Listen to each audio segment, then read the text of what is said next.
오늘 우리에게 주신 하나님 말씀은 로마서 12장 1절부터 8절까지 말씀입니다.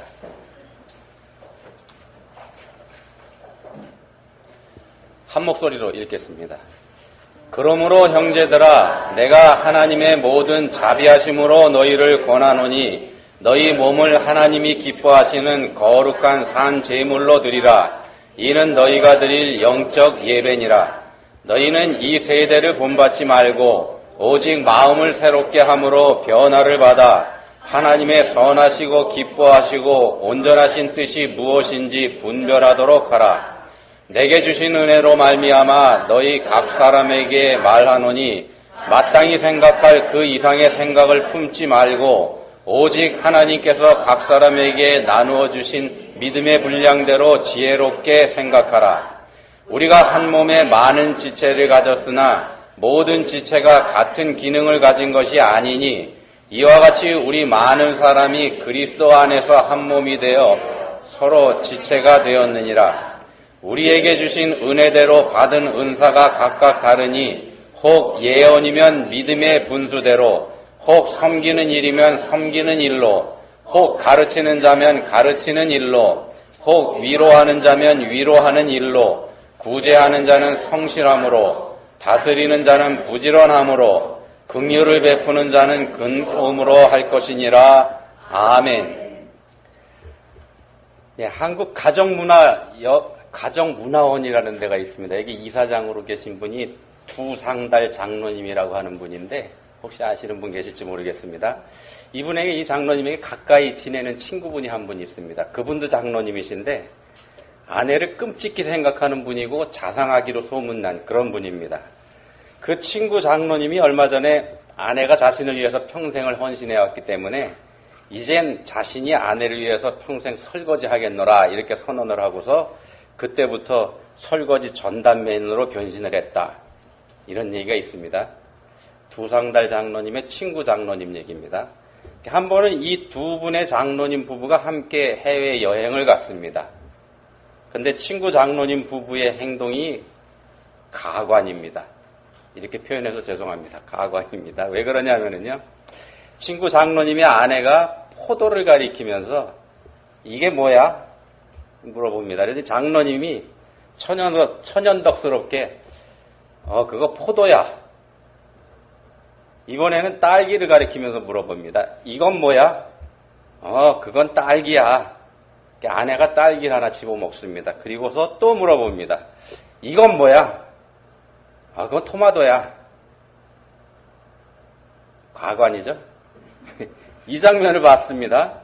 그 장면을 보고 있던 두상달 장로님의 아내가 무슨 생각을 했는지 딸기를 가리키면서 물어봅니다. 이게 뭐야? 뭐라고 했을까요? 보면 몰라. 아내가 이번에는 포도를 가리키면서 말합니다. 이건 뭐야? 이번엔 뭐라고 대답했을까요? 당신 눈도 없어? 그것도 몰라? 이분은 무뚝뚝하기로 소문난 그런 분입니다. 이 아내는 남편을 쥐어봐갖고요. 두 분이 서로 얼굴을 쳐다보면서 그냥 허탈하게 웃고 말았다. 그럽니다. 이분은 이 경험을 이야기하고서 이런 고백을 합니다. 무뚝뚝한 것보다는 자상한 게 좋다. 그렇지만 내 남자, 내 여자를 다른 사람과 비교할 때 불만이 생긴다. 만족하거나 감사하는 마음이 없어진다. 비교할 때 그렇다는 겁니다. 비교가 사람을 망칩니다. 비교하면은 만족이 없어져 버립니다. 비교하면 감사도 사라져 버립니다. 그렇기 때문에 비교하기보다는 각자가 가지고 있는 장점이나 각자가 가지고 있는 특성, 이걸 인정해 주는 것, 이게 바로 지혜입니다.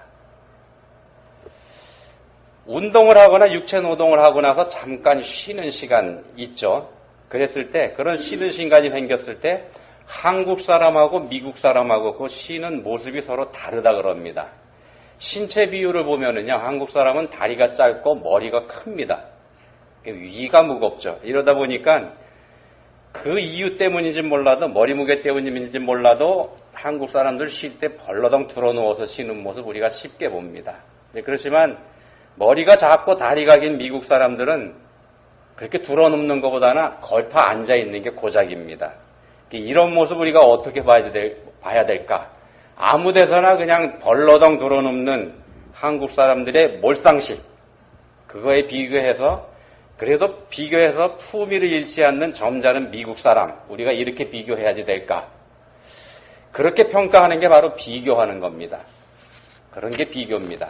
그런데 그런 특성에 착안해서요, 서양 사람하고 동양 사람이 좀 다르다고 지금 말씀드렸죠. 그런 특성에 착안해서 자세히 살펴보면 이런 특징이 보입니다. 서양 사람들이 섬기는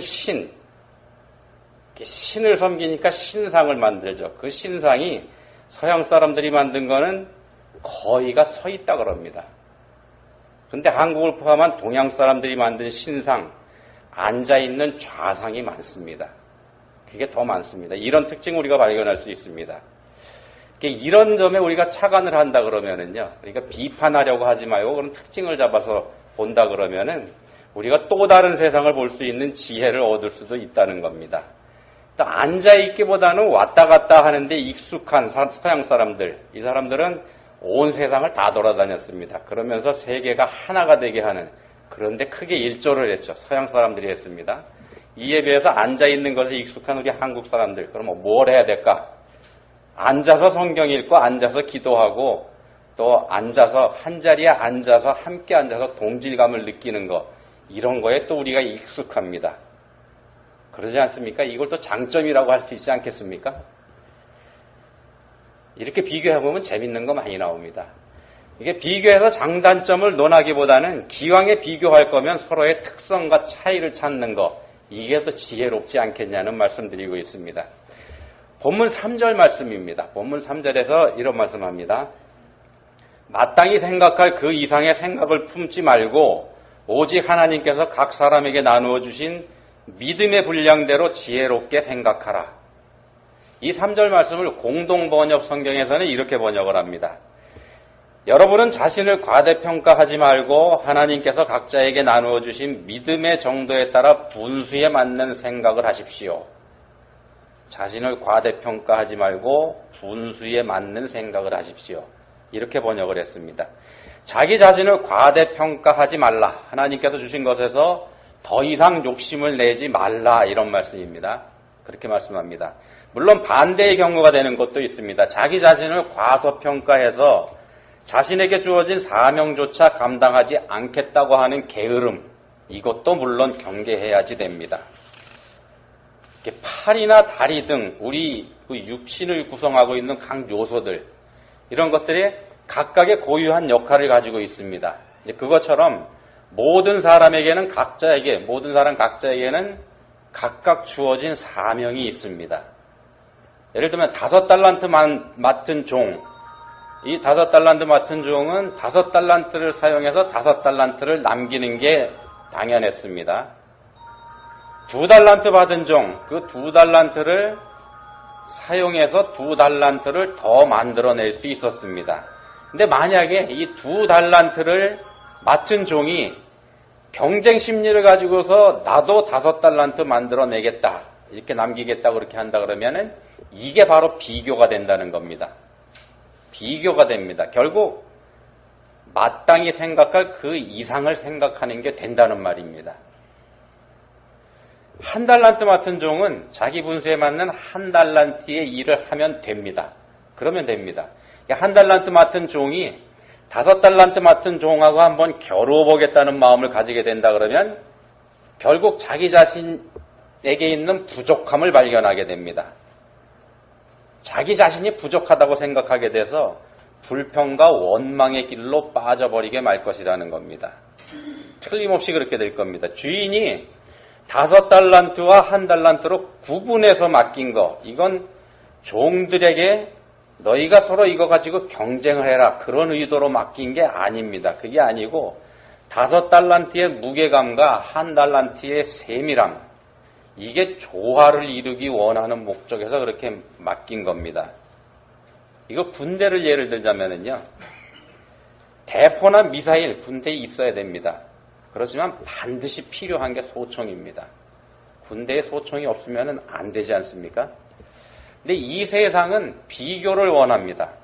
특히 우리 한국 문화에서는 서로를 비교해서 서열을 정하는 데 익숙합니다. 예를 들면은 잘 알지 못하는 두 사람이 서로 만나게 되면은 각자 머릿속이 순간적으로 복잡해집니다. 왜 복잡해지냐면 상대방과 자신 중에 누가 더 서열이 높은지 이거 고민하기 때문에 그렇습니다. 이게 한국 사람들 특징입니다. 서로의 나이를 알게 되고 서로의 신분을 알고 난 후에 비로소 편해질 수가 있습니다. 왜냐하면은 그거 알고 나면 서열이 정해지기 때문에 그렇습니다. 이게 우리 한국 문화의 특성이죠. 근데 이런 특성을 우리 문화의 부끄러운 모습이다 이렇게 치부해버리면 그게 또한 비교하는 잘못을 범하는 게 된다는 겁니다.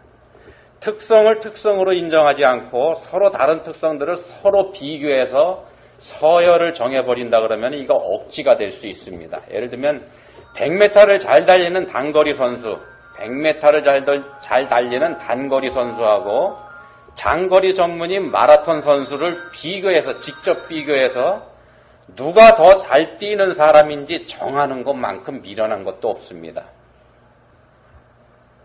그러지 않겠습니까? 근데 세상은 이런 일을 합니다. 누가 더 나은 사람인지 정하게 만듭니다. 그게 세상의 방식입니다. 내가 너보다는 더 나은 사람이라는 생각을 하도록 만드는 게 세상입니다. 나보다 나을 것이 없는 저 사람이 나보다 더 나은 삶을 사는 걸 그냥 두고 보지 말라. 이게 세상의 가르침입니다. 나는 다른 사람보다 더 나은 대접을 받아야 한다고 생각하게 만듭니다. 그래서 더 나은 대접과 더 나은 보상을 받기 위해서 너의 삶을 불살라라. 이렇게 얘기하기도 하고 더 나은 삶을 얻기 위해서 더 나은 것을 얻기 위해서 골몰하면서 살아라. 이렇게 가르치는 게 세상입니다. 본문 2절에서 말씀하는 이 세대의 모습이 바로 이렇다는 겁니다. 그래서 너희는 이 세대를 본받지 말라 이렇게 말씀을 합니다. 유진 피터슨이라는 사람 메시지 성경을 썼죠. 그 메시지 성경에서 이 부분을 이렇게 풀었습니다. 하나님께서 여러분을 위해 하시는 일을 받아들이는 것이 바로 여러분이 그분을 위해 할 수 있는 최선의 일입니다. 문화에 너무 잘 순응해서 아무 생각 없이 동화되어 버리는 일이 없도록 하십시오. 대신에 여러분은 하나님께 시선을 고정하십시오. 세상 사람들이 다 그런다고 해서 생각 없이 쫓아가지 말라. 그런 뜻입니다. 예를 들면 세상이 성적 취향이라는 말을 사용한다고 해서 생각 없이 우리도 그런 말 쓰지 말라 이겁니다. 세상이 더 쉽고 더 편한 걸 추구한다고 해서 생각 없이 따라갈 거 아닙니다. 때로는 더 힘든 길이 옳은 길이기도 하고 모두가 다 떠나버린 자리가 우리가 머물러야 되는 자리가 되어야 할 수도 있습니다. 하나님께서 우리에게 원하시는 자리가 바로 그것이라면 말입니다. 우리 각자에게 주신 특성이 서로 다른 건 우리 각자를 사용하시려는 자리가 서로 다르다는 뜻이 되기 때문에 그렇습니다. 본문 1절입니다. 본문 1절에서 이렇게 말씀합니다. 그러므로 형제들아 내가 하나님의 모든 자비하심으로 너희를 권하노니 너희 몸을 하나님이 기뻐하시는 거룩한 산 제물로 드리라. 이는 너희가 드릴 영적 예배니라. 우리 몸을 거룩한 산 제물로 드리라. 이렇게 말씀합니다. 우리 자신, 우리의 삶을 하나님께 내어드리라. 그런 뜻입니다. 그게 우리가 드려야 할 영적 예배다. 이런 말씀을 1절에서 한 겁니다. 우리가 하나님의 백성이 되었다는 것은 우리가 하나님을 예배하는 예배자가 됐다는 뜻입니다. 하나님께 예배드리는 하나님의 백성이 된 겁니다. 하나님께 예배드리는 하나님의 백성입니다. 요한복음 4장 24절에 우리가 잘 아는 말씀이 있죠. 하나님은 영이시니 예배하는 자가 영과 진리로 예배할지니라. 영과 진리로 예배할지니라. 그리고 본문 1절에서는 영으로 드리는 예배, 이걸 가리켜서 우리 자신을 하나님께 거룩한 산 제물로 드리는 것, 이렇게 풀이랍니다. 일주일에 한 번 우리가 교회에 나와서 달랑 1시간 드리는 것, 이게 예배가 아닙니다. 주일에 드리는 예배, 그건 그저 우리가 하나님을 예배하는 예배자가 되었다는 걸 확인하는 것에 불과합니다. 진정한 예배는 영과 진리로 드리는 겁니다. 예배자가 자신의 몸과 마음, 자신의 삶 전체를 통해서 드리는 예배, 그겁니다. 삶 전체가 예배가 되는 겁니다. 삶 전체가 예배가 되는 거. 그게 산제물로 드리는 겁니다. 한 주 동안의 삶이 하나님의 말씀과 하나님의 법을 따라 살면서 하나님 앞에 부끄럽지 않는 삶을 사는 거. 이게 거룩한 산 제사로 드리는 예배입니다. 본문 2절에서는 마음을 새롭게 하라 이런 말씀을 합니다. 마음을 새롭게 하라. 세상이 다 그런다고 해서 우리도 생각 없이 세상을 따라갈 게 아니라 하나님의 말씀이 어느 쪽을 가리키고 있는지 생각하라는 겁니다. 세상으로 향하던 마음을 하나님께로 향하도록 바로잡는 것. 이게 마음을 새롭게 하는 겁니다. 그렇게 해서 내게 주신 능력과 내게 주신 재능과 특성 이거를 세상의 방식이 아닌 하나님의 뜻 안에서 어떻게 사용할 수 있는지 찾아내는 겁니다. 내게는 재능도 없고 특성도 없다. 이렇게 얘기하는 사람도 종종 있습니다. 난 아무것도 가진 게 없다. 능력도 없고 재주도 없다. 이렇게 생각하는 건 이 세상의 방식인 비교의 함정에 빠져 있기 때문에 이런 생각을 하게 됩니다. 내게 주신 재능을 다른 사람하고 비교하면은요, 그저 자신의 단점만 보이게 마련입니다. 자기 장점만 보이는 사람 있을 수가 없습니다. 하나님께서 자신에게 주신 특성이 특성으로 보이지 않게 된다는 말씀입니다. 자신에게는 아무것도 주신 게 없다고 생각하게 돼서 주인을 나쁜 사람이라고 단정해버린 한 달란트 맡은 종처럼 악하고 게으른 종이 돼버리고 만다는 겁니다. 내게 부족하게 주신 하나님의 뜻, 나한테 부족한 것을 주신 하나님의 뜻, 이걸 분별할 수 있는 지혜가 우리한테 필요합니다. 마땅히 생각할 그 이상의 생각을 품지 말고 나누어 주신 믿음의 분량대로 생각하는 것, 이게 지혜입니다. 하나님께서 우리에게 주신 것에 대한 자신의 분수를 아는 것, 그게 지혜입니다. 비교하지 않을 때 이게 가능하게 됩니다. 우리가 잘 아는 포도원 품꾼 얘기 있습니다. 하루 종일 일하는 사람들은 달랑 1시간밖에 일하지 않은 사람들, 그 사람들이 자신들하고 동일한 품삯을 받는 거, 여기에 불만을 가집니다. 그거 당연합니다. 그런 불만을 갖는 거. 누구라도 그런 상황에 있다면 불만을 갖지 않을 수 없을 겁니다. 그렇지만 이게 바로 이 세상, 이 세대를 따라서 비교의 함정을 빠진 겁니다. 비교의 함정에 빠진 겁니다. 달랑 1시간만 일하고도 하루치 품삯을 받는 사람들 보니까 하루 종일 떼약볕 아래에서 일한 자신의 모습이 한심하고 어리석게 보입니다. 그래서 불만을 가진 거죠. 비교해보니까 그렇다는 겁니다. 세상 방식으로 비교해보면 그렇게 됩니다. 그렇지만 처음부터 모든 권한은 포도원 주인에게 있었습니다. 포도원의 모든 규칙, 포도원 주인이 만들게 돼 있습니다. 그거 포도원 품꾼들이 만드는 거 절대 아닙니다. 어려서부터 믿었건 죽기 얼마 전에 믿었건 상관하지 않고 믿음이 있는 사람이라 그러면 천국에 들여보내는 거, 이게 하나님 규칙입니다. 그게 하나님 규칙인데 그런 규칙은 공평하지 않으니까 천국에 들어가는 것에도 차별을 두어야 된다. 이렇게 주장한다 그러면 그건 넌센스입니다. 믿음 말고 착한 일을 한 사람이 천국에 가야 한다. 이런 말을 하는 경우가 바로 거기에 해당되는 건데요. 그건 우리가 하나님을 예배하는 게 아니라 하나님 보고 우리에게 예배하라 이런 말이 된다는 겁니다. 우리가 하나님을 예배해야지 하나님에게 우리한테 예배하라 이러면 안 되지 않습니까? 구약 시대에는 예배자가 죄를 씻기 위해서 자신의 생명을 대신하는 희생 제물을 드리는 게 제사의 규정이었습니다. 구약 제사의 규정이 그랬습니다. 그렇지만 우리의 대속 제물이 되어주신 예수님 덕분에 더 이상의 희생 제물은 필요 없게 됐죠. 죄가 없어진 예수님께서 당신 자신을 우리를 위한 대속 제물로 내주셨기 때문에 그렇게 됐죠. 예수님 이후에는 속죄하는 속죄 제물, 이게 필요가 없어졌습니다. 이미 예수님께서 희생 제물이 되주셨기 때문에 예수님 이후의 예배자들, 예수님을 의지하고 예배 드리면 됩니다. 예수님 이름으로 예배 드리면 됩니다. 그러면은 예배자들이 해야 될 게 뭐냐? 예배자들이 이루어야 될 건 성화입니다. 성화. 거룩해지는 겁니다.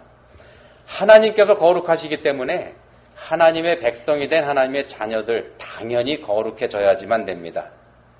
삶이 거룩해지는 성화의 과정을 거치면서 우리 예배자들은 거룩하신 하나님을 닮은 거룩한 백성이 될 수 있다는 겁니다.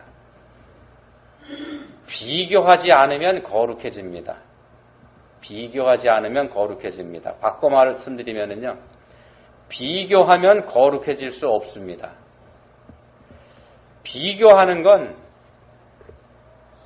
비교하는 목적이 어디에 있는가 하면은요, 서열을 정하기 위함입니다. 비교해보면은 누가 더 나은지 나오지 않습니까? 서열을 정하기 위한 게 비교의 목적이고, 서열을 정하기 위한 목적은요, 서열을 정하는 목적은 다른 사람보다 내가 더 높아지려는 데 있습니다. 그 욕망을 채우기 위한 게 바로 비교의 목적이라는 겁니다. 다른 말로 하면 비교한다는 건 사랑하지 않는다는 뜻이 됩니다. 다른 사람보다 내가 더 높아지려고 한다는 건 그 사람을 내가 누르겠다는 생각이 들어가 있는 거기 때문에 자신의 희생을 전제로 하는 사랑하고는 정반대라는 말씀입니다. 비교하면 그래서 사랑할 수 없게 됩니다. 사랑하지 않으면 거룩해지지 못한다는 말씀입니다. 또 비교하면은요, 비교할 때 사람은 불행해집니다. 실패의 쓴맛을 보게 됩니다. 베드로를 예를 들 수 있습니다. 베드로는 예수님 마지막 밤에 오늘 밤 너희가 다 나를 버리리라 이렇게 예수님께서 말씀하셨죠. 그렇게 말씀하시는 예수님께 모두 주를 버릴지라도 나는 결코 버리지 않겠나이다 이렇게 큰 소리 쳤습니다. 그렇지만 우리가 잘 아는 것처럼 베드로는 결국 그날 밤에 예수님을 버리고 도망쳤고, 예수님께서 재판을 받으시는 현장에서는 예수님 모른다고 잡아떼고 심지어 저주까지 하는 치명적인 잘못을 범하고 말았습니다. 비교했기 때문에 이렇게 됐습니다. 모두 주를 버릴지라도 나는 결코 버리지 않겠나이다 이렇게 베드로가 얘기했지 않습니까? 다른 사람하고 자기를 비교한 겁니다. 모두 주를 버릴지라도 나는 버리지 않겠습니다. 다른 사람보다 자신이 더 월등하게 나은 사람이다. 이런 자랑이 이 마을에 들어가 있지 않습니까? 이처럼 비교하고 실패한 베드로에게 예수님께서 나중에 찾아오셨죠. 예수님께서 찾아오신 건 그 베드로를 고쳐주시기 위함입니다. 하나님의 은혜고 예수님의 사랑입니다. 부활하신 예수님께서는 갈릴리 바닷가에 있는 제자들을 찾아오셔서 베드로에게 물으셨습니다. 요한의 아들 시몬아, 내가 이 사람들보다 나를 더 사랑하느냐? 이 사람들보다 나를 더, 이렇게 예수님께서 질문을 하셨습니다. 베드로가 자기 자신을 비교해서 자기 자신을 세웠던 것처럼 예수님께서 역으로 나를 더 사랑하느냐 이렇게 물어보십니다. 더라는 비교급을 사용해서 질문하시는데 베드로의 눈높이에 맞춰주신 겁니다. 잘못을 지적하기 위하신 거죠. 근데 첫 번째 질문에서는 그렇게 하셨는데 두 번째, 세 번째 질문에서는 비교급을 빼셨습니다. 그죠? 요한의 아들 시몬아, 내가 나를 사랑하느냐 이렇게만 물으십니다. 비교하고 실패한 베드로를 깨우치시려는 데 목적이 바로 있는 거죠. 그리고 이 세 번의 질문을 통해서 베드로는 자기 자신의 실패를 용서해 주시는 예수님을 체험하게 됩니다. 베드로를 사랑하시는 예수님께서 베드로를 찾아오셔서 된 일입니다. 베드로가 새로워질 수 있는 거 말입니다. 이게 우리 스스로는 하나님 뜻에 합당한 모습이 될 수 없다는 겁니다. 베드로도 예수님이 찾아오셨기 때문에 변할 수 있었습니다. 우리한테는 그런 능력이 없습니다. 하나님께서 정하시고 하나님께서 베푸시고 하나님께서 인도해 주실 때 될 수 있습니다. 우리에게 찾아오신 하나님 덕분에 우리가 거룩해질 수 있다는 말씀입니다. 하나님 은혜로만 그렇게 될 수가 있습니다. 내가 착하게 살면 하나님 은혜 내게 필요 없다 이렇게 생각하는 게 이 세대의 생각입니다. 이 세상 사람들 그렇게 생각합니다. 그렇지만 죄가 있는 인간으로서는 그렇게 살 수가 없습니다. 비교해보니까 내가 더 착하다 저 사람보다 그렇게 주장하는 교만에 지나지 않을 뿐입니다. 하나님 은혜는 가장 좋은 것, 이 세상의 어느 것과도 비교할 수 없는 겁니다. 비교해서 더 나은 게 아니라 가장 좋은 겁니다. 그게 하나님 은혜입니다. 하나님께서 우리에게 주시는 게 그겁니다. 비교급이 아니라 최상급입니다. 그러니까 하나님은 최상급의 것을 우리를 위해서 준비해 놓으셨다는 말씀입니다. 가장 좋은 것을 손에 들고 우리를 기다리고 계십니다. 하나님께서 예비해 놓으신 최상급의 복을 누리는 우리는 비교해서 더 나은 사람이 아니라 온전히 거룩한 사람, 다른 사람보다 비교해서 더 나은 사람이 아니라 온전히 거룩하고 깨끗한 사람이 되도록 힘써야지 됩니다. 최상급의 거룩한 삶을 우리도 하나님께 올려드려야 된다는 말씀입니다. 우리가 하나님 믿고 따를 때 이렇게 될 수 있습니다. 우리 능력으로는 되지 않습니다. 우리 모두가 거룩한 하나님의 백성이 돼서 최상급의 하나님께서 주시는 복을 누릴 수 있기를 예수님 이름으로 축원드립니다. 하나님 아버지, 저희는 부족하고 연약해서 날마다 넘어집니다. 비교하면서 불평하고 비교하면서 투덜대고 더 나아 보이는 사람과 저희 자신을 비교하면서 낙심하기도 합니다. 그렇지만 하나님께서는 가장 좋은 것으로 저희에게 주시는 분임을 생각하게 해주셨습니다. 이제는 비교해보고서 부족함을 알게 돼서 좌절하기보다는 온전히 거룩하신 하나님 백성으로 온전히 거룩한 삶을 살 수 있기 원합니다. 저희를 도와주십시오. 예수님 이름으로 기도드립니다. 아멘.